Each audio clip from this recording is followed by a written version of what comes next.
Officer Jackson Reeves stared at his citation pad, then back at the driver's credentials. His smirk vanished. The man he'd pulled over for suspicious driving now held his badge across the window. "I'm Marcus Williams, your new police chief. Step back from my vehicle, officer. Before we dive into this shocking encounter that changed the Westlake Police Department forever, let me know where you're watching from in the comments. Hit that like button and subscribe to see more stories about pivotal moments that transform communities. What would you do if you were Officer Reeves in this situation? Let's find out what happened next. The crisp autumn air filled Officer Jackson Reeves's lungs as he patrolled the tree-lined streets of Oak Ridge, the most affluent neighborhood in Westlake. His cruiser moved slowly past multi-million-dollar homes with manicured lawns and luxury vehicles parked in circular driveways.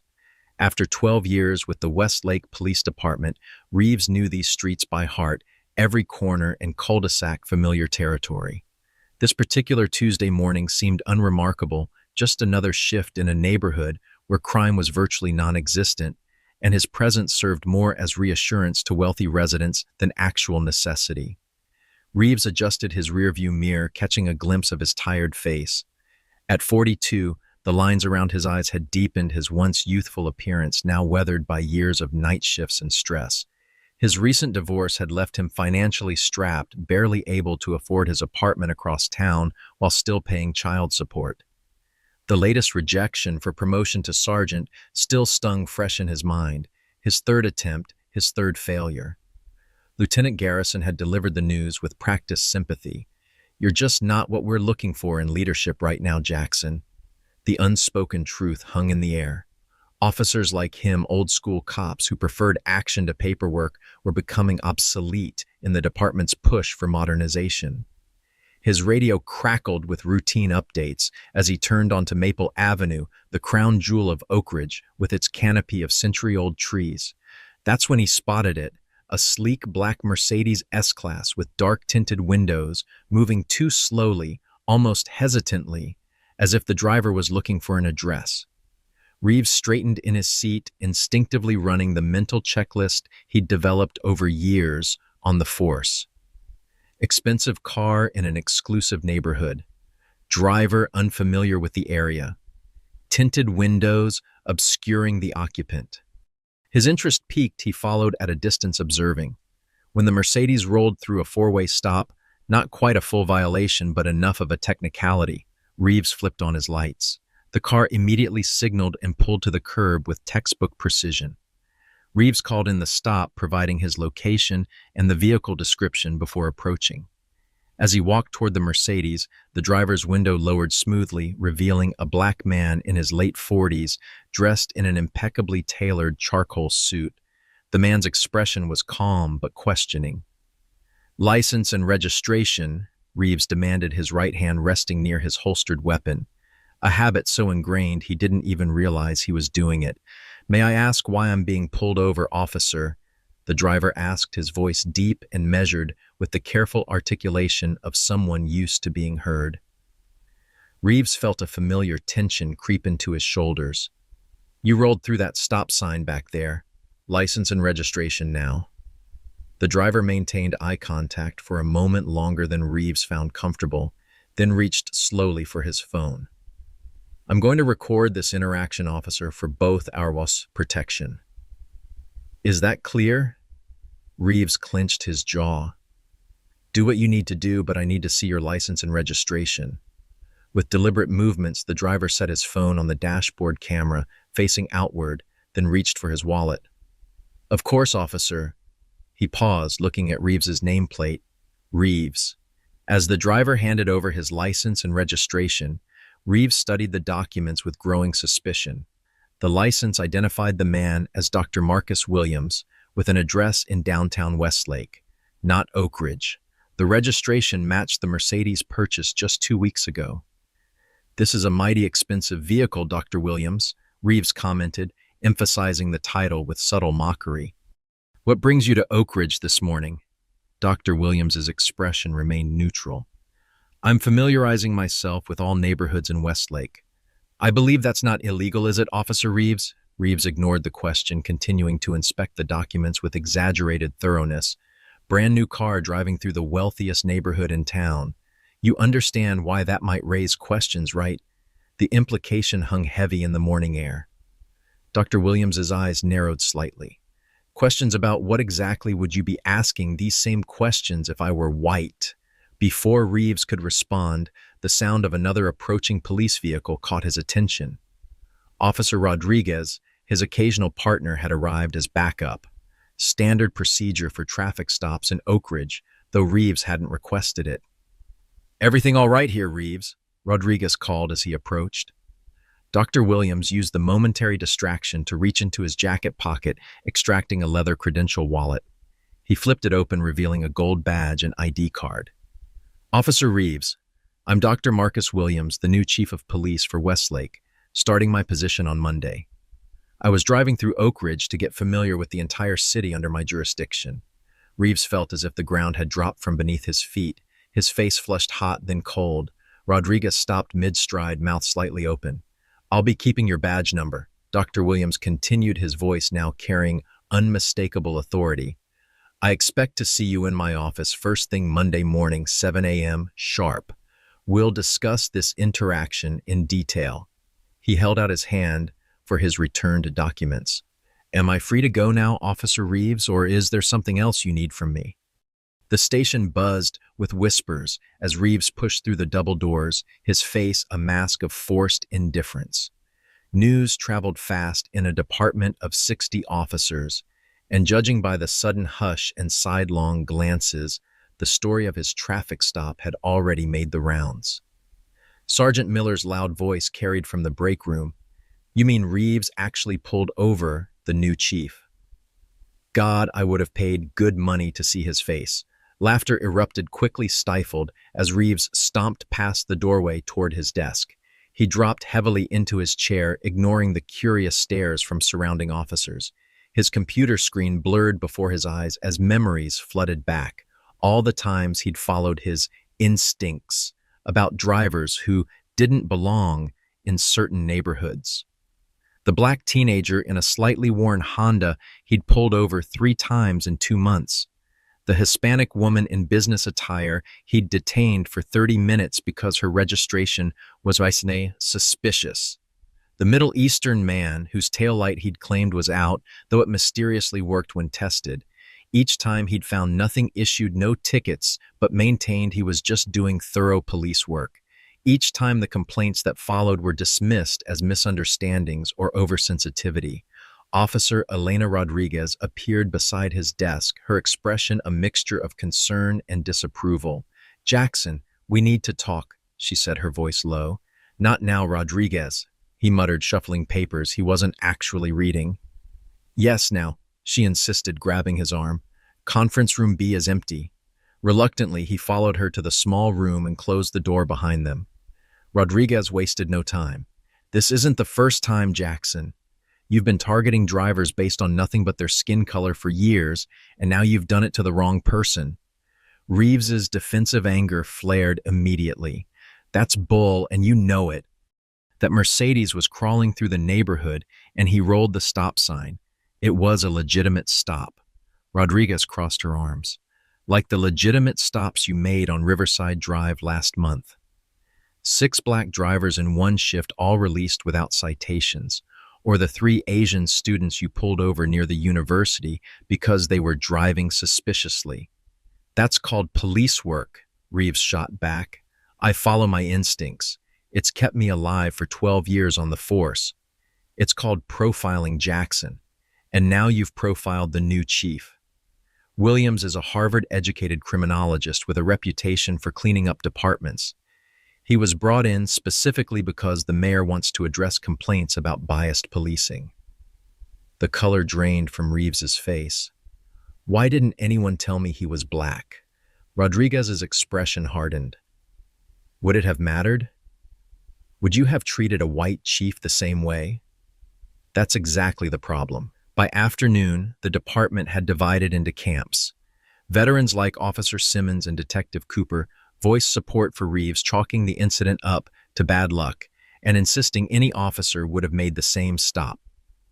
Younger officers and those from minority backgrounds kept their distance, some openly discussing how Reeves had finally been caught doing what they'd witnessed for years. At his locker, Reeves called Phil Grantham, the union representative. "Phil, I need to know where I stand legally. Can the chief fire me over a routine traffic stop?" Grantham's sigh was audible through the phone. "Jackson, from what I'm hearing, there was nothing routine about it. Multiple witnesses say you had your hand on your weapon while questioning him, made comments about his car, and implied he didn't belong in the neighborhood. That's textbook biased policing." "It wasn't about race," Reeves insisted, lowering his voice as another officer entered the locker room. "It was about behavior, the car, the tinted windows, the slow driving." Grantham cut him off. "Save it for Monday. I'll be there with you for the meeting, but you need to prepare yourself. Williams has a reputation as a reformer. Your record isn't going to help you." That night, alone in his sparsely furnished apartment, Reeves poured himself 3 fingers of bourbon and pulled up the body cam footage on his laptop. Department regulations required review and tagging of all recordings within 24 hours. He watched with growing unease as the scene unfolded from his perspective. His approach to the Mercedes, his hand visibly near his weapon, his tone sharp and accusatory, Williams's calm but increasingly firm responses. The moment of revelation played out in high definition, his own expression of shock and dismay clearly visible in the car window's reflection. He paused the video, staring at his frozen image. For the first time, he saw what others would see, not a vigilant officer making a legitimate stop, but a white cop harassing a black professional for being in the wrong neighborhood. His phone buzzed with a text from his ex-wife, Catherine. "Jackson. Lisa came home crying because kids at school are saying her dad is a racist cop. What the hell is going on?" Before he could respond, another text arrived. Channel 7 just teased a story about a controversial police stop involving Westlake's new chief. "Please tell me that's not you." Reeves switched on the television just in time to see social media footage of his encounter with Williams playing on the evening news. Somehow, Williams's dashboard recording had leaked. The reporter's voiceover was damning. Sources within the Westlake Police Department say Officer Jackson Reeves has a history of complaints regarding biased traffic stops, raising questions about systemic issues within the department that incoming Chief Williams has vowed to address. Sleep eluded him that night. He alternated between rage at being publicly humiliated, fear for his career, and stubborn insistence that he'd done nothing wrong. But in the darkest hours before dawn, doubts crept in. Why had he really pulled over that Mercedes? Would he have made the same stop if the driver had been white? The questions haunted him as morning approached, bringing Sunday, his last day before facing the new chief. Dr. Marcus Williams straightened his tie in the reflection of his office door, a corner office with windows overlooking downtown Westlake, previously occupied by Chief Henderson for 15 years. The brass nameplate, newly installed, gleamed under the fluorescent lights. Dr. Marcus Williams, Chief of Police. He took a deep breath, centering himself for what would undoubtedly be a challenging first day. The incident with Officer Reeves had complicated an already difficult transition. Williams had hoped to spend his first week quietly observing, understanding the department's dynamics before implementing changes. Now he was thrust into a disciplinary situation that would set the tone for his entire tenure. What would you do if you were in Chief Williams's position? Comment number 1, if you think he should make an example of Officer Reeves immediately. Or number 2, if you believe he should take a more measured approach. Like and subscribe if you want to see how this tense situation unfolds. How would you handle being pulled over because of your race? Let's see what happens next in this pivotal moment for the Westlake Police Department. At precisely 8 o'clock, Williams entered the department's largest conference room, where the entire morning shift had assembled for his introduction. Conversations died instantly as he walked to the podium, his 6'3" frame commanding attention without effort. "Good morning," he began, his deep voice filling the room. "I'm Dr. Marcus Williams, your new Chief of Police. I was planning a different kind of introduction today, but circumstances have accelerated our need to address certain issues head-on. Murmurs rippled through the assembled officers. Williams continued, I come to you with 20 years in law enforcement, including 15 as a detective in Chicago, where I specialized in community-based policing initiatives. I hold a doctorate in criminology from Harvard, where my research focused on eliminating biased practices in police departments across the country. He paused, his gaze sweeping across the room. Some of you may have heard about an incident yesterday involving Officer Reeves. That situation will be handled appropriately and privately. However, I want to make something crystal clear. On my first day under my leadership, this department will enforce the law equally for all citizens, regardless of race, economic status, or neighborhood. Officers who cannot or will not uphold this standard will not remain on this force. The room remained silent as Williams outlined his vision for the department: increased training, community engagement, transparency in disciplinary processes, and statistical tracking of enforcement patterns. He noticed the varied reactions, younger officers nodding in agreement, veterans crossing their arms defensively, minority officers watching with cautious hope. After the briefing, Williams headed directly to a meeting with Mayor Harrington and the City Council Chair, Councilwoman Rivera. Their conversation in the mayor's wood-paneled office was tense from the start. This is exactly why we brought you in, Marcus, Mayor Harrington said, his silver hair catching the morning light from the window. But the timing couldn't be worse. The video is already all over social media. The Black Community Leadership Coalition is demanding Officer Reeves be fired immediately. Councilwoman Rivera nodded in agreement. The City Council expects decisive action, Chief Williams. This incident has brought national attention to Westlake. Williams leaned forward. I understand the pressure, but I won't make decisions based on public opinion or political expediency. I need to review Officer Reeves's complete file before determining appropriate action. The evidence is right there on video, Mayor Harrington pressed. What more do you need? Context, Williams replied firmly. I need to know if this is an isolated incident or part of a pattern. I need to understand the department's historical handling of similar situations. Firing one officer won't solve systemic problems. Back at headquarters, Williams requested Reeves's complete personnel file from Human Resources. What he found was revealing: 12 years of service with commendations for bravery and tactical excellence, but also 17 civilian complaints, 14 from minority citizens, all dismissed or classified as unfounded after minimal investigation. The pattern was undeniable. Williams then requested data on all traffic stops conducted by Reeves over the past 3 years. The statistics told a damning story. Reeves stopped minority drivers at a rate nearly 4 times higher than white drivers and searched their vehicles at 6 times the rate, despite finding contraband less frequently. Williams called in Captain Reynolds, who had served as assistant chief under the previous administration. Captain, can you explain why these patterns in Officer Reeves's enforcement weren't addressed? Reynolds shifted uncomfortably. Chief Henderson preferred to handle these matters informally. He felt that civilian complaints often reflected misunderstandings rather than actual misconduct. And the statistical disparities, well, Williams pressed. Did anyone analyze this data?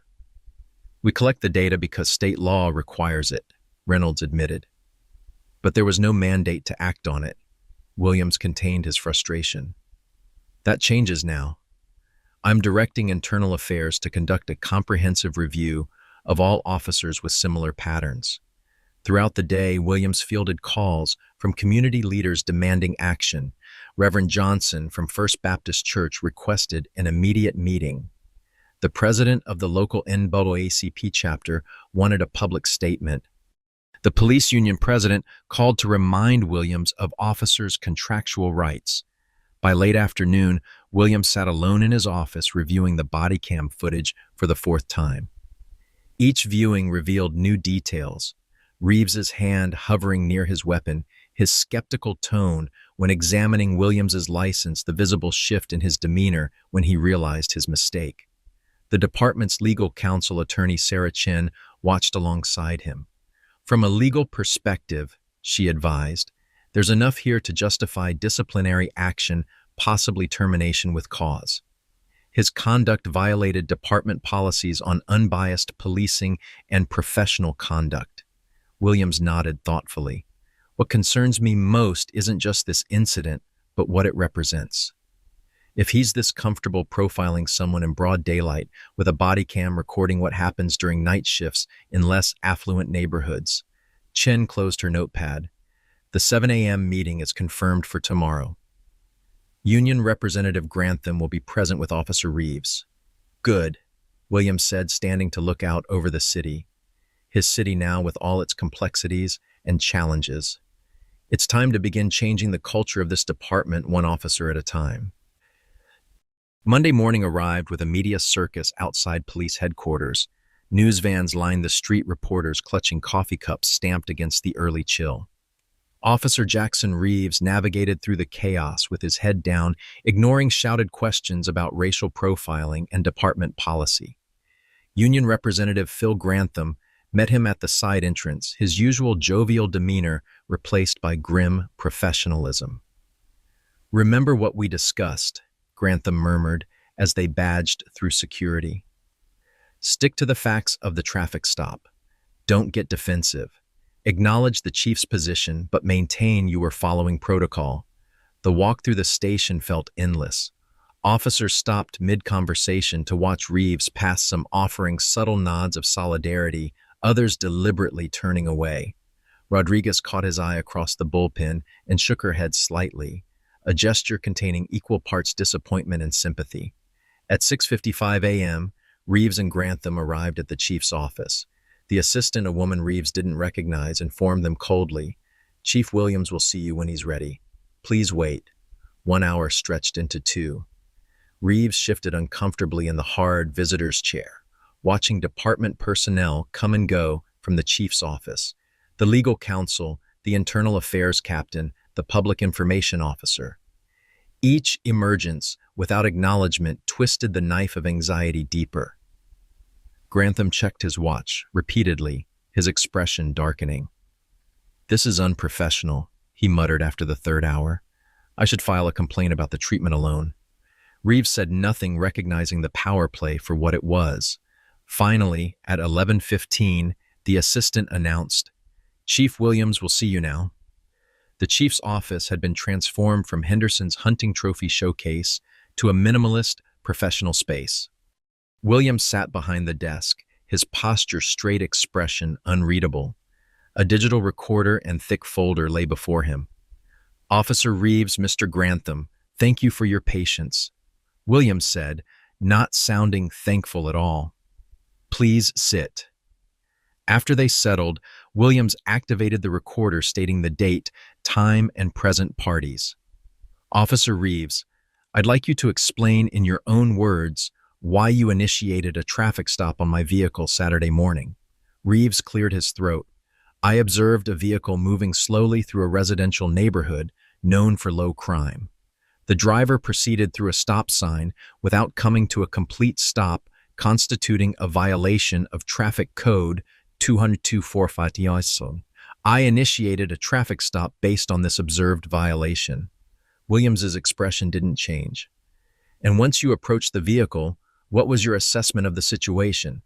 "I requested license and registration following standard procedure for all traffic stops," Reeves replied, his voice steady despite his pounding heart. The driver was initially uncooperative, questioning the stop rather than immediately complying. Williams raised an eyebrow. "Uncooperative? Let's review the footage together." He turned a monitor toward Reeves and pressed play. The body cam video began with Reeves's approach to the Mercedes. Williams paused at the moment Reeves's hand moved to rest near his weapon. "Why did you feel the need to position your hand by your firearm during the stop, Officer Reeves?" Reeves swallowed. "Standard officer safety protocol. I approach all stops with caution." Williams resumed the video, stopping again when Reeves commented on the expensive vehicle.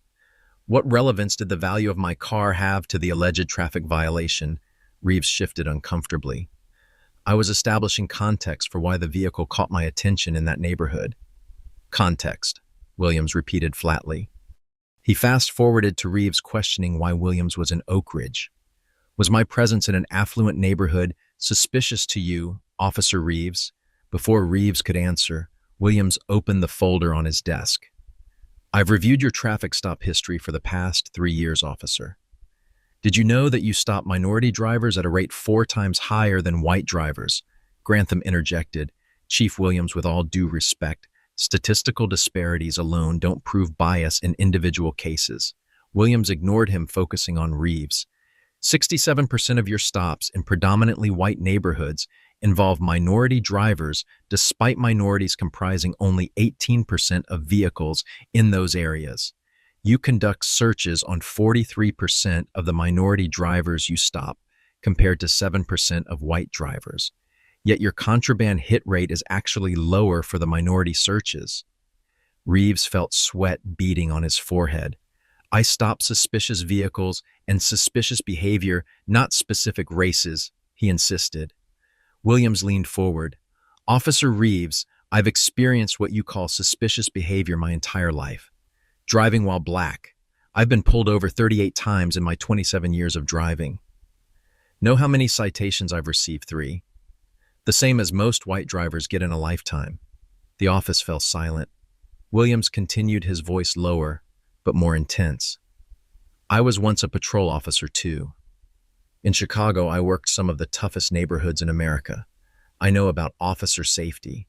I know about instincts, but I also know the difference between legitimate policing and biased enforcement.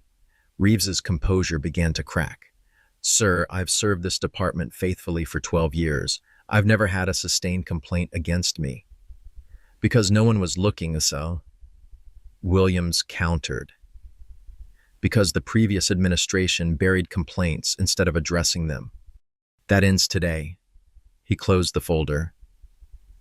I've received calls from several influential community members and 2 councilpersons advocating for you. They describe you as a dedicated officer who keeps Westlake safe. They want me to overlook this incident. Reeves felt a glimmer of hope quickly extinguished by Williams's next words.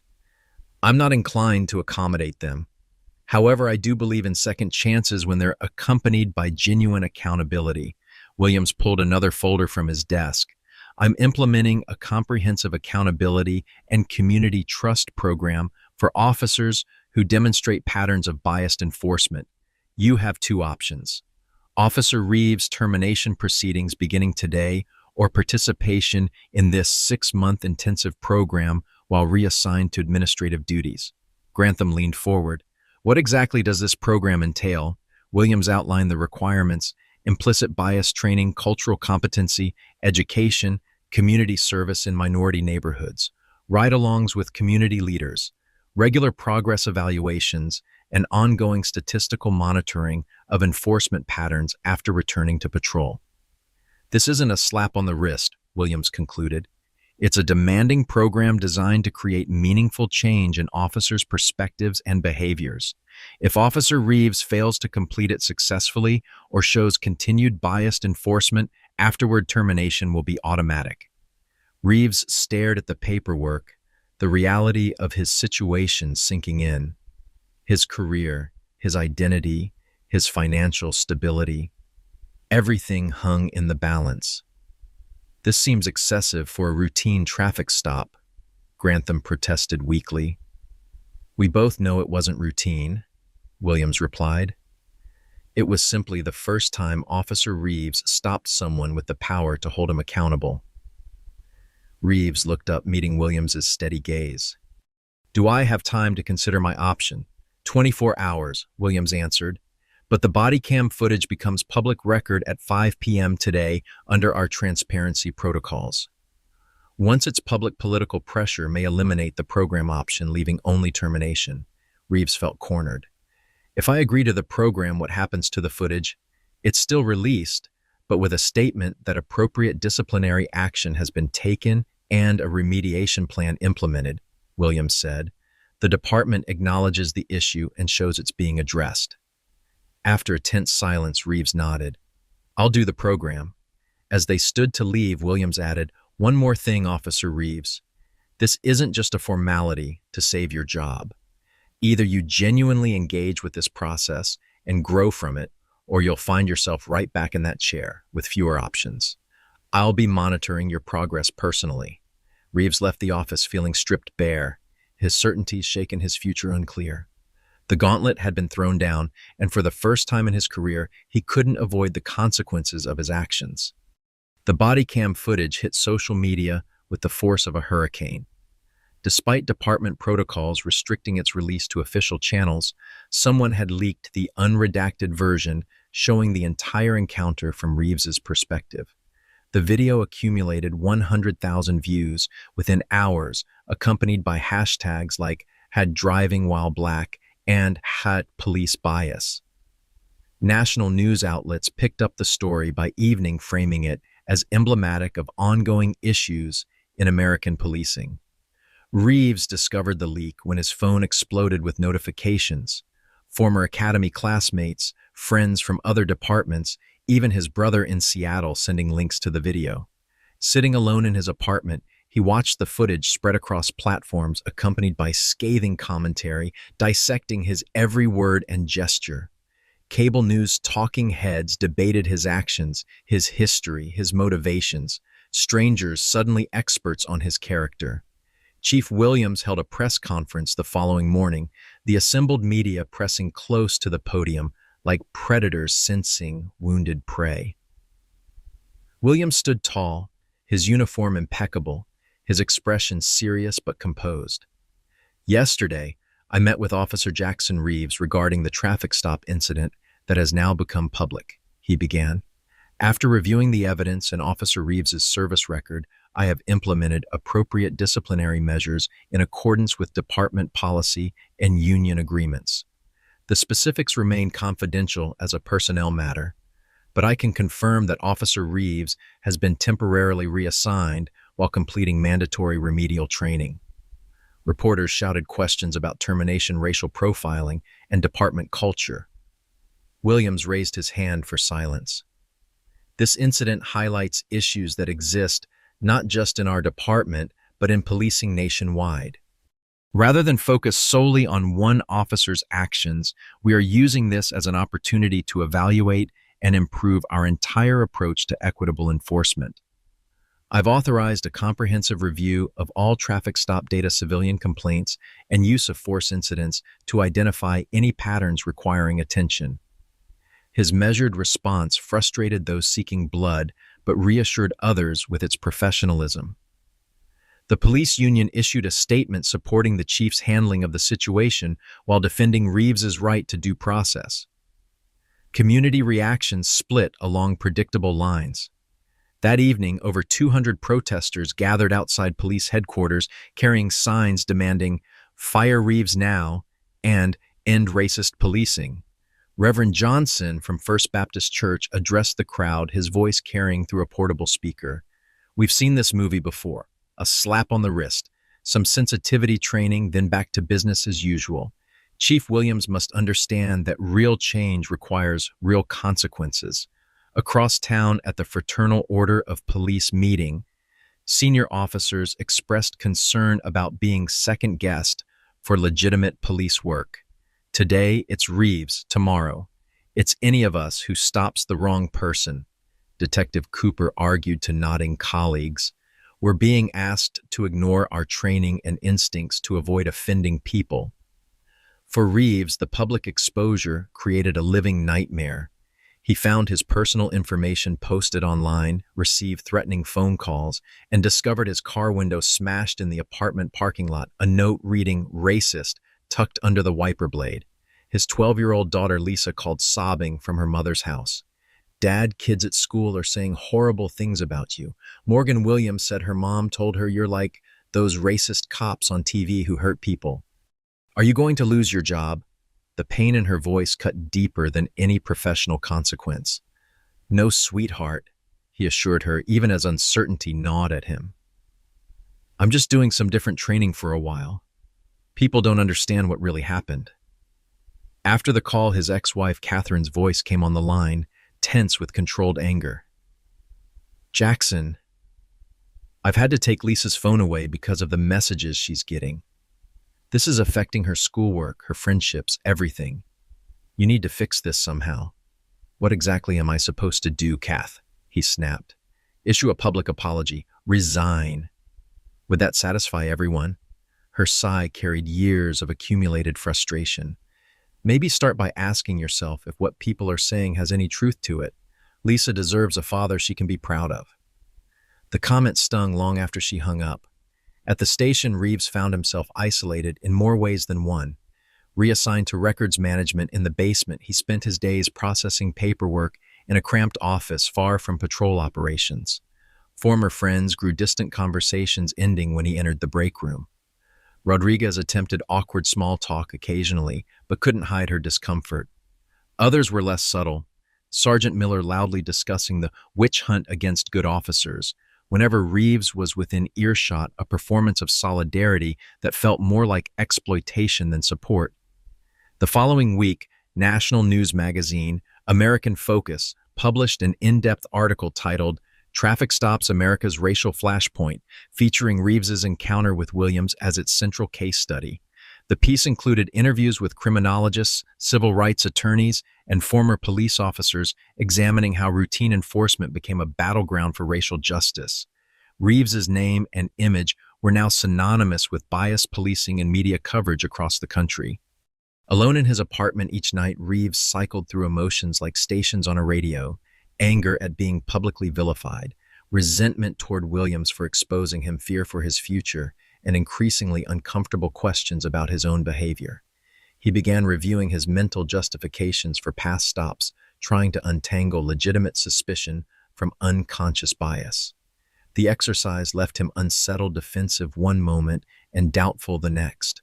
When he closed his eyes to sleep, he saw his daughter's tear-streaked face, heard the protesters' chants, felt the weight of public judgment pressing down like a physical force. The once solid ground of his professional identity had shifted beneath his feet, leaving him struggling for balance in unfamiliar terrain.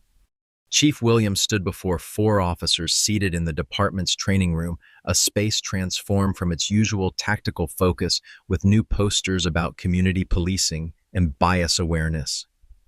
Beside Reeves sat Officer Tanner, who had excessive force complaints, Officer Winters, with multiple discourtesy allegations, and Sergeant Delgado, whose arrest statistics showed concerning racial disparities.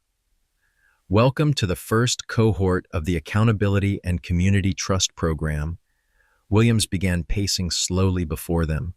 For the next 6 months, you'll undergo intensive training, community engagement, and personal reflection designed to transform your approach to policing. This isn't punishment. It's an opportunity to become better officers serving a diverse community. Have you ever had to confront your own biases or prejudices? Comment number 1. If you believe most people harbor unconscious biases that affect their behavior. Or number 2, if you think incidents like Officer Reeves's stop are usually just misunderstandings. Like and subscribe to see how these officers respond to this challenging program. Do you think people can truly change deep-seated attitudes through training programs like this? Let's continue with this compelling journey of transformation and accountability. Williams outlined the program's components: weekly implicit bias training with Dr. Yamamoto from State University, cultural competency sessions led by community leaders, 40 hours of community service in minority neighborhoods, ride-alongs with activists and religious leaders, weekly group reflection sessions, and journaling assignments documenting their experiences and insights. This program will be difficult, Williams concluded. It will challenge your assumptions, make you uncomfortable, and require genuine self-examination. But if you engage honestly, you'll emerge as better officers and better human beings. Reeves maintained a neutral expression, but internally seethed with resentment. The program felt like public humiliation designed to break him down rather than build him up. He'd attend because his job depended on it, but he wouldn't drink the Kool-Aid. The first week's sessions focused on statistical evidence of bias in policing nationwide. Traffic stop disparities, pretextual stops, disproportionate searches, and use of force incidents.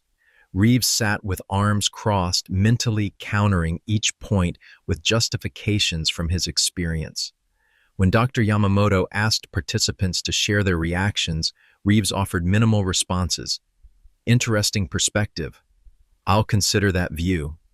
Statistics can be interpreted different ways. By contrast, Winters engaged enthusiastically, asking questions and acknowledging new insights. Tanner remained guarded but attentive, while Delgado vacillated between defensiveness and curiosity. The second week brought the first community session, a panel of local residents sharing experiences with police. A black teenage boy named Marcus Johnson described being pulled over 11 times in the 18 months since getting his license, though never receiving a citation.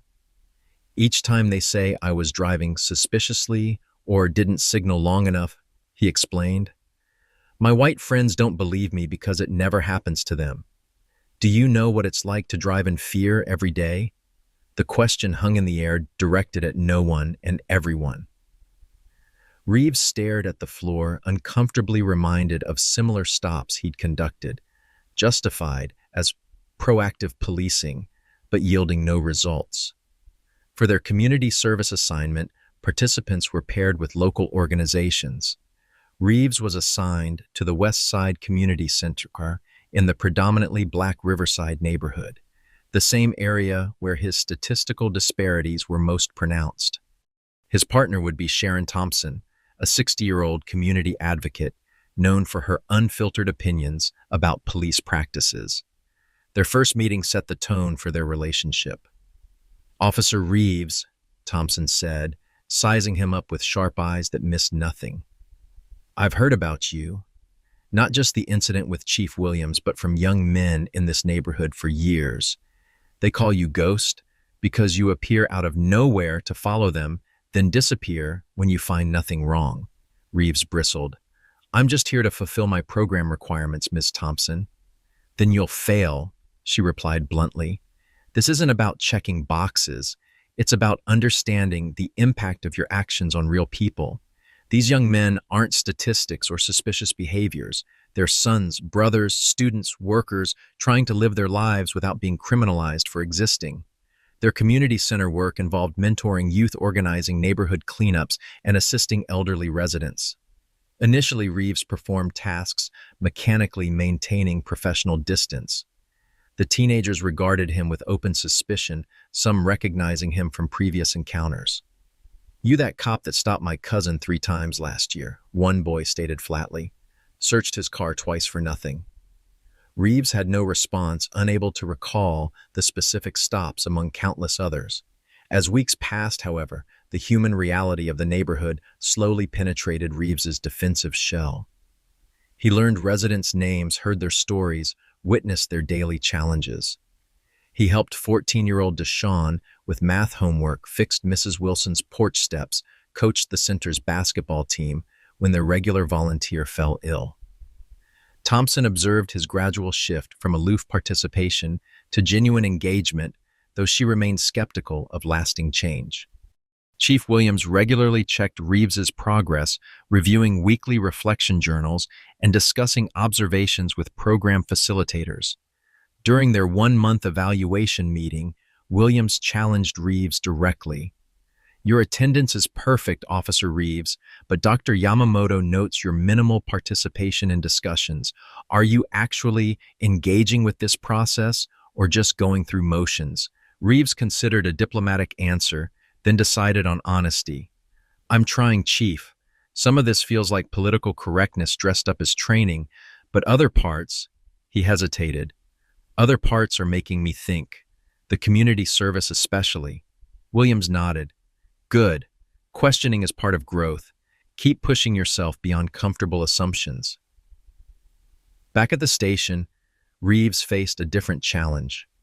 Word of his participation in the Kete sensitivity program sparked mockery from some colleagues. Sergeant Miller cornered him in the parking lot after a session. How's the re-education camp? Reeves got you confessing your white privilege and begging forgiveness, yet several officers laughed. Reeves flushed with embarrassment and anger but said nothing, unwilling to jeopardize his progress. As he reviewed arrest records for a records management assignment, Reeves made a disturbing discovery. Officers Peterson and Garrett showed even more pronounced racial disparities in their enforcement patterns than his own, yet neither had been selected for the ACT program. He dug deeper, finding that complaints against them had been classified differently or directed to supervisors who never formalized them. The revelation left him conflicted. Was he being singled out unfairly, or were they equally deserving of scrutiny?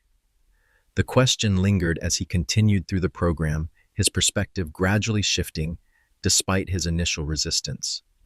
3 months into the ACT program, Reeves arrived at the records department to find a pink message slip on his desk, a temporary assignment to patrol duty due to staffing shortages from a flu outbreak. His first shift back in uniform brought a mixture of anxiety and relief.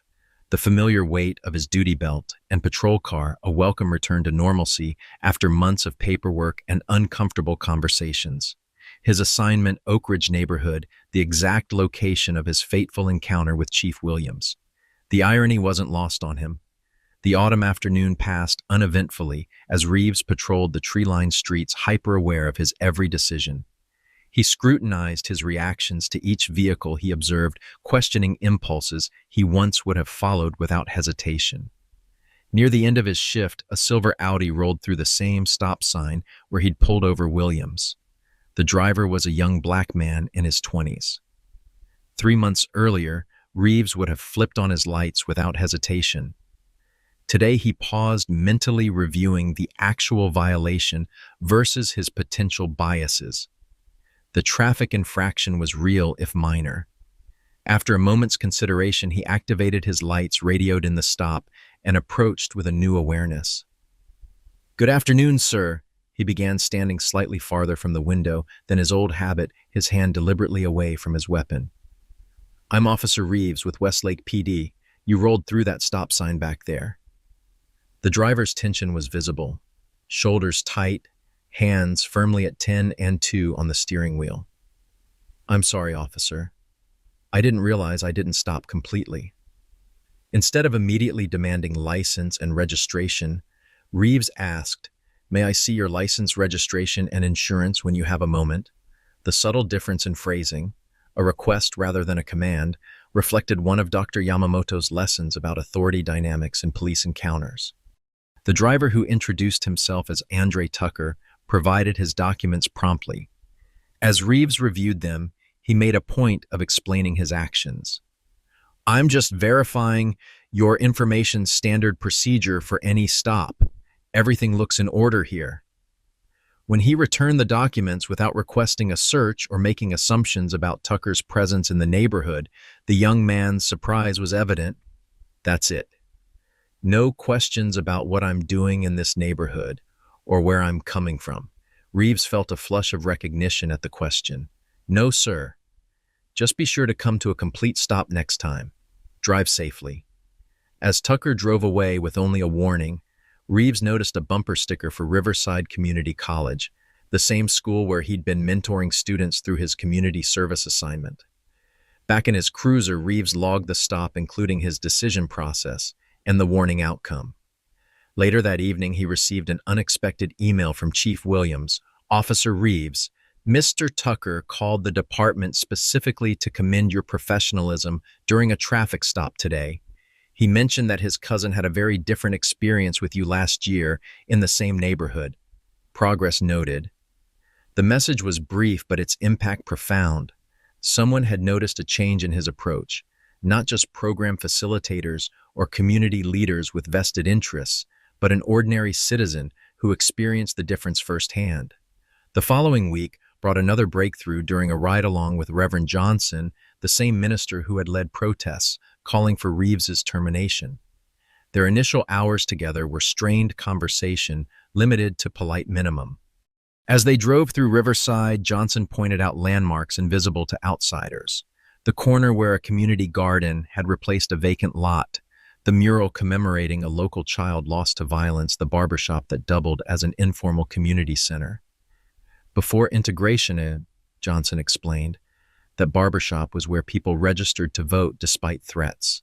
The owner, Mr. Clarence, used to sit up all night with a shotgun to protect the registration cards. Reeves listened with growing interest, seeing the neighborhood through new eyes, not as a collection of crime statistics and patrol zones, but as a community with history, resilience, and pride. When they stopped for lunch at a small soul food restaurant, Johnson asked the question Reeves had been dreading. Why did you really pull over Chief Williams that day? Instead of his usual defensive response, Reeves considered honestly. I saw an expensive car with tinted windows driven by a black man in a white neighborhood, and I made assumptions. I told myself it was about behavior, not race, but I can't say for certain that's true anymore. The admission hung between them, unexpected and raw. Johnson studied him for a long moment. That's the first honest answer I've heard from an officer about racial profiling. Usually it's denial all the way down. Their conversation deepened after that moment of truth, touching on police culture, community perceptions, and the possibility of meaningful change. By day's end, they'd established a tentative respect, if not quite friendship. The ACT program continued each week, bringing new challenges and insights. Reeves began documenting concerning patterns he observed in other officers' behavior, not out of vindictiveness, but growing conviction that systemic problems required attention. His notes detailed specific incidents: Officer Peterson following black teenagers through the mall without cause, Detective Cooper routinely characterizing black witnesses as unreliable with minimal investigation, Sergeant Miller dismissing harassment complaints from minority neighborhoods as overreactions. The documentation created an internal conflict, his ingrained loyalty to fellow officers warring with his emerging commitment to equitable policing. The decision point came during a community forum where Chief Williams invited Reeves to participate on a panel discussing police-community relations. Facing an audience still hostile from the viral video, Reeves abandoned his prepared remarks for spontaneous honesty. 6 months ago, I would have defended every aspect of that traffic stop, he acknowledged. Today I can see what I couldn't then, that my decisions were influenced by biases I didn't recognize or acknowledge. I'm still learning, still making mistakes, but I'm committed to being part of the solution rather than perpetuating the problem. The audience's skepticism was palpable, questions pointed and challenging. When asked about specific changes in his approach, Reeves described his evolving traffic stop procedures, his community center work, and the relationships he'd built with Riverside residents. His responses weren't perfect. He stumbled over terminology, defended certain police practices too rigidly, but his sincerity gradually shifted the atmosphere from hostility to cautious engagement. Afterward, a young mother approached him, her expression serious. My brother was one of the men you stopped repeatedly last year. He lost a job opportunity because he was late for an interview after you held him for 45 minutes searching his car. I don't know if I can forgive that, but I recognize you're trying to change. That matters. Her words stayed with him, a reminder that acknowledgement was only the beginning of accountability. That night, Reeves made a decision that would forever alter his place within the department. He requested a meeting with Chief Williams to share what he'd documented about ongoing biased practices among his colleagues. Rain lashed against the windows of Chief Williams's office as Reeves sat rigidly in the visitor's chair, a manila folder clutched in his hands. Outside, lightning flashed across the darkening sky, a fitting backdrop for what he was about to do. He'd requested this meeting directly bypassing normal channels, indicating its sensitive nature. Williams studied him with measured curiosity. Officer Reeves, you said this was urgent. I'm listening. Reeves placed the folder on the desk, his hand lingering momentarily before withdrawing. Sir, during my time in records management and through the ACT program, I've identified concerning patterns of coordinated harassment targeting minority drivers in Westlake. Williams's expression remained neutral, but his posture straightened. Explain. There's an informal task force operating primarily during night shifts. Reeves continued, his mouth dry. They call themselves the cleanup crew. Officers Peterson, Garrett Miller, and Rodriguez coordinate to maintain what they call proactive presence in certain neighborhoods. Williams opened the folder, scanning the meticulously organized documentation, shifts schedules, stop data, text message transcripts, and witness statements Reeves had quietly gathered over months. Rodriguez, Williams questioned, looking up sharply. Your former partner who confronted you about bias. Reeves nodded grimly. That's what makes this so difficult. Elena talks about equality, publicly positions herself as progressive, but her enforcement actions tell a different story. She's actually the tactical coordinator of the group. Williams continued reviewing the evidence, his expression darkening. These text messages discussing hunting parties in Riverside and coordinated stops to keep them guessing, this goes beyond individual bias to systematic harassment. They specifically target vehicles matching certain profiles, Reeves explained. Young black males in particular. They coordinate to ensure no single officer's statistics appear unusual, spreading the stops across multiple officers. They also misclassify stops to avoid triggering statistical red flags in the reporting system. Williams leaned back, fingers steepled beneath his chin. Why are you bringing this to me now? Officer Reeves? What changed? The question cut to the heart of Reeves's transformation. 6 months ago, I wouldn't have seen anything wrong with these practices. I'd have called it good police work keeping pressure on high crime areas. Now I understand it's targeted harassment that violates people's rights and destroys community trust. He paused, gathering courage for the most difficult admission. And because I was part of it before my reassignment.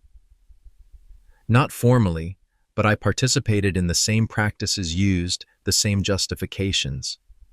I can't change that, but I can, again, help stop it from continuing. Williams studied him for a long moment, weighing his sincerity. You understand what this means. You're breaking the blue wall of silence. There will be consequences. Reeves nodded soberly. I know, but I can't complete this program claim I've changed, then return to a department that continues these practices with my silent complicity. The chief's approval was subtle but clear, a slight nod, a new respect in his eyes. I'll need your full cooperation with internal affairs, detailed statements, timestamps, everything you can provide to substantiate these allegations. Whatever you need, sir.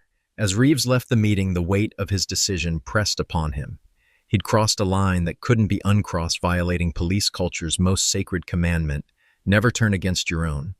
Word spread quickly despite the confidential nature of the investigation. The next morning, Reeves entered the department gym to find Rodriguez waiting, her expression thunderous. You sanctimonious piece of shit, she hissed, keeping her voice low despite her fury. You're throwing us under the bus to save your own ass. Reeves continued loading weights onto the bar, maintaining outward calm despite his racing heart. This isn't about saving myself, Elena. It's about doing what's right. Right, she scoffed. You were making the exact same stops before you got caught. Now, suddenly, you're the model of reform. Sergeant Williams's pet project. You think selling out your brothers and sisters in blue makes you righteous? Reeves faced her directly. I'm not pretending I was different. I was wrong then, just like what's happening now is wrong. The difference is I'm trying to change not just myself, but the system. The system, she mimicked sarcastically. You sound like those activists now. Wait until you need backup in Riverside and see how fast that system responds. The threat hung in the air between them. Is that what the blue line means to you, Elena? Protecting wrong, because it's done by people with badges. She stepped closer, voice dropping. You have no idea what you've started, none. The confrontation with Rodriguez was just the beginning. Over the following days, Reeves found himself increasingly isolated. The locker room fell silent when he entered. Training partners suddenly had other commitments. His department email filled with messages, some calling him the rat, others more creative in their condemnation. The situation escalated when he found his car in the secure police parking lot with all four windows smashed, a blue line flag draped over the driver's seat with the word "traitor" spray painted across it. Chief Williams called an emergency command staff meeting the same day, the investigation now accelerated by the obvious retaliation. Internal Affairs. Captain Ramirez presented preliminary findings to the stunned leadership team, evidence supporting all of Reeves's allegations and revealing additional concerning practices. Text messages between the officers contained explicitly racist language, coordinate targeting strategies, and discussions about avoiding detection by manipulating reporting systems. Based on our findings, Captain Ramirez concluded, we're recommending immediate suspension of all four primary officers pending disciplinary hearings with potential criminal charges for civil rights violations in the most egregious cases. The department entered crisis mode as suspensions were announced. Officers divided into factions, those supporting the investigation, those defending the suspended officers, and a cautious middle group awaiting more information before committing. Williams called Reeves to his office after the suspensions were made public. The situation has escalated beyond internal discipline, the chief explained. I've contacted the district attorney and the FBI Civil Rights Division. This will likely become a criminal investigation. He studied Reeves thoughtfully, which puts you in a difficult position. I'm offering you a choice, Officer Reeves. I can arrange a transfer to another department with a positive recommendation acknowledging your cooperation. Or you can stay and help rebuild this department, which will mean continuing to testify against former colleagues and facing daily hostility from some quarters. The choice wasn't easy. Transfer meant escape. A fresh start somewhere his history wasn't viral video fodder, where he wouldn't be seen as either pariah or performative reformer. Staying meant continuing to face the consequences of both his past actions and his current stand. I need to stay, Reeves decided finally. Transferring would be running away. Whatever comes next, I need to see it through. Williams nodded, seemingly pleased, but not surprised by the choice. Then prepare yourself. This gets harder before it gets easier. The chief's prediction proved accurate the very next day when local news broke the story of the internal investigation with the headline, "Police Whistleblower Exposes Racial Targeting Ring." Somehow reporters had obtained photos of Reeves's documentation, though not the full files. His transformation from villain to whistleblower in the public narrative created a whiplash of reactions. Community activists who had protested him now cautiously praised his courage, while police supporters who had defended him now condemned his betrayal. Through it all, Reeves maintained his focus on the ACT program, now in its final month. The cohort had dwindled to just himself and Officer Winters, as Tanner had resigned and Delgado had been implicated in the investigation. Their final project involved developing policy recommendations based on their experiences, a task that had taken on new urgency given recent events. As they worked, Winters expressed what many were thinking. You know they'll never fully trust you again. Not the cops who stayed, not the community. You're stuck in between now. Reeves considered this, then responded, maybe that's exactly where I need to be. Uncomfortable, vigilant, never fully accepted by either side. Keeps me honest.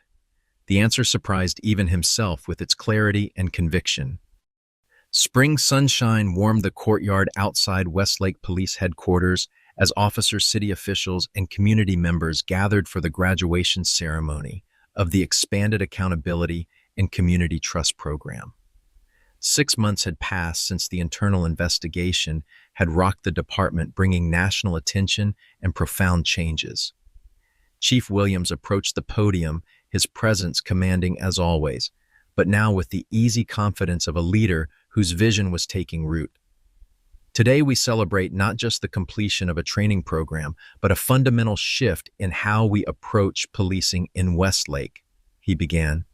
These 20 officers have undergone intensive education, community immersion, and personal reflection to transform their understanding of equitable justice. Seated among the graduates, Officer Jackson Reeves, now AKT program coordinator, felt a complex mix of pride and humility. His journey from that fateful traffic stop to this moment had been neither straight nor simple, but its trajectory was undeniable. After the investigation, Rodriguez and three other officers had faced criminal charges for civil rights violations. Several others had resigned rather than adapt to Williams's reforms. The department had experienced painful but necessary upheaval, emerging with new policies, training protocols, and accountability mechanisms. The quarterly statistics now displayed on screens throughout headquarters told a compelling story. Civilian complaints down 43%, community engagement up 67%, use of force incidents reduced by 38%, and most significantly, no racial disparities in enforcement patterns for the first time in department history. Each improvement represented countless individual interactions where officers made different choices than they might have before. As Williams introduced each graduate, he highlighted their specific contributions to department reform. When Reeves's turn came, the chief's acknowledgement was particularly meaningful. Officer Reeves's journey embodies the change we seek, not perfection, but the courage to recognize bias, take accountability, and commit to growth. His development of our early intervention system for identifying concerning patterns has become a model adopted by departments across the state. The audience's applause carried the complexity of Reeves's public story, some enthusiastic, some reserved, all acknowledging the undeniable impact of his transformation. Following the ceremony, Reeves found himself speaking with Sharon Thompson, his former community service supervisor, who now served on the police oversight committee. "I never thought I'd say this," she admitted with characteristic frankness, "but you've earned my respect, Officer Reeves, not because you're perfect, you still have blind spots like anyone, but because when you saw the truth, you didn't look away." Her words touched him more deeply than the official commendations or media attention. "I couldn't have made these changes without you challenging me at every step," he acknowledged. "You never accepted easy answers or performative growth." Their conversation was interrupted by Reeves's daughter Lisa, now 13, and visiting for the ceremony weekend. The past year had transformed their relationship as well. Initially embarrassed by her father's public notoriety, she had gradually recognized the courage in his choices, eventually defending him to schoolmates who repeated simplistic narratives about the situation. "Dad, Chief Williams said I could see your new office," she announced excitedly. "He said you have pictures of me on your desk." "Let's go show Miss Thompson where I work now," Reeves suggested, leading them toward the Community Engagement Division, where his office as liaison officer represented another aspect of his evolution. Later that week, Reeves and Williams traveled to Washington, D.C. for a national conference on police reform. What had once been unimaginable, the two men sharing a presentation stage, had become a powerful symbol of institutional transformation. Their workshop, from confrontation to collaboration, rebuilding police culture, drew overflow attendance from departments nationwide. "The hardest part wasn't admitting my own bias," Reeves explained to the assembled officers, chiefs, and policymakers. "It was recognizing that what I'd defended as good police work for 12 years was causing real harm to real people. That realization demands action, not just personal growth." Williams added, "Meaningful change requires both individual transformation and systemic reform. Neither works without the other." During the question period, a veteran officer from Philadelphia asked bluntly, "Officer Reeves, do you regret reporting your colleagues? Be honest. Was it worth the backlash?" Reeves considered carefully before answering. "I regret not speaking up sooner. The backlash was painful. I lost friendships, faced threats, and questioned my decision daily. But every time I interact with the community we serve and see the growing trust, I know it was necessary. Our job is to protect and serve everyone equally. Anything less betrays the badge." The conference organizers had incorporated a particularly powerful element into their program. The original body cam footage of Reeves stopping Williams played alongside recent video of their collaborative work. The contrast was stark and compelling. a before and after that spoke volumes about possibility. What had begun as a moment of bias and confrontation had transformed into a catalyst for genuine change. Back in Westlake, Reeves's new role included training fellow officers on fair and impartial policing practices. His personal experience made the lessons more impactful than any theoretical training could achieve. One afternoon, patrolling with a rookie officer as part of the field training program, Reeves observed a concerning situation. A white officer had pulled over a black motorist in an affluent neighborhood, his body language showing the same aggressive stance Reeves once employed routinely. "Wait here," he instructed the rookie, approaching the scene with measured steps. "Officer Daniels," he called, maintaining appropriate distance. "Everything okay here?" The officer turned momentarily defensive. "Just a routine stop, Reeves. Got it covered." Reeves noted the driver's tense posture, the officer's hand position near his weapon, the parallels to his own stop of Williams 18 months earlier. "Mind if I assist?" He asked, the question professional but firm. As Daniel stepped back to confer, Reeves quietly advised, "Your body language is escalating this situation unnecessarily. Notice your hand position, your stance. Let's reset this interaction." Understanding dawned in Daniel's eyes. Not defensive denial, but recognition of the feedback's validity. Together, they completed the stop with a different approach, explaining the actual violation, clearly maintaining respectful communication, focusing on the behavior, rather than making assumptions about the driver. It was a small moment, unremarkable to outside observers, but representative of the countless daily choices that collectively determined whether a department served its community equally or perpetuated harmful patterns. Later, debriefing with the rookie, Reeves explained, "What you just witnessed was the cycle breaking, one officer helping another recognize and correct biased enforcement before it becomes a pattern. That's how real change happens, one interaction at a time." As the sun set over Westlake, Reeves drove home, reflecting on his journey. The transformation wasn't complete. He still caught himself making assumptions, still had to consciously override ingrained responses, still faced skepticism from some colleagues and community members. But the direction was clear, the commitment genuine.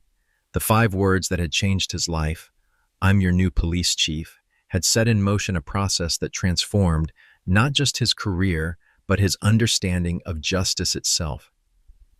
What would you do if faced with the choice between comfortable silence and difficult truth? Has this story changed how you think about bias in everyday interactions? Comment below with your thoughts on Officer Reeves's journey, and like, subscribe, and share if this story of transformation resonated with you. Thank you for joining me for this powerful account of how one confrontation became a catalyst for meaningful change in an entire community. Until next time, remember that the most important changes often begin with the courage to see ourselves clearly. This powerful story reminds us that transformation begins with confronting uncomfortable truths about ourselves. Officer Reeves's journey shows how deeply ingrained biases can blind us to our own prejudiced behaviors until a pivotal moment forces self-reflection. True change requires more than superficial compliance. It demands honest acknowledgement of harmful patterns, willingness to face consequences, and commitment to genuine growth. The story also illustrates that systemic problems require both individual accountability and institutional reform working together. Chief Williams created structural change while holding space for personal transformation. Perhaps most importantly, this narrative demonstrates that redemption is possible, but not easy. It comes through difficult choices, consistent actions over time, and accepting that trust must be rebuilt gradually. The broken relationship between police and marginalized communities cannot be repaired overnight. But healing begins when those with power acknowledge harm, take concrete steps to change behaviors, and prioritize justice over comfort. One conversation, one traffic stop, one moment of recognition can initiate a profound shift that ripples outward, transforming not just individuals, but entire communities. Have you ever experienced a moment that completely changed your perspective on bias or prejudice? or witness someone transform their thinking the way Officer Reeves did? Share your story in the comments below. Has a confrontation ever become a catalyst for positive change in your life? I'd love to hear your thoughts on whether institutions like police departments can truly change their cultures. If this story of accountability and transformation resonated with you, please hit that like button and subscribe to see more powerful narratives about social justice and personal growth. Share this with someone who needs to understand how unconscious bias affects real lives every day. Thank you for joining me for this journey from confrontation to transformation. May we all have the courage to face uncomfortable truths and make different choices when we know better.